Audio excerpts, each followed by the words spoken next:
وهنا عرضية وخطرة، وليد جول يا ويله. الله الله الله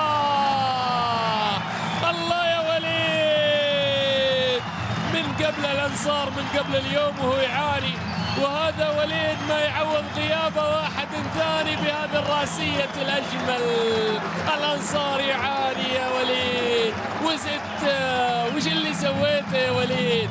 والله كرة راسية ذكرتني بأبو عبد الله. الله على هذه الكرة، الله على هذه الكرة. شوف شوف شوف شوف وليد، شوف وليد، يا سلام يا سلام. الله على هذه الكرة، الله على هذه الكرة وجمالها وروعتها وروعتها. الله الله يا وليد الجيزاني، عاد والعود أحمد. وليد الجيزاني يسجل هدف الشخص الثاني هذا الموسم. الله الله على هذه الكرة، فعلا فعلا رائعة يا وليد، من حقك الفرح يا وليد. هدف الشخص الثاني هذا الموسم، هدف له سابق في مرمى هجر.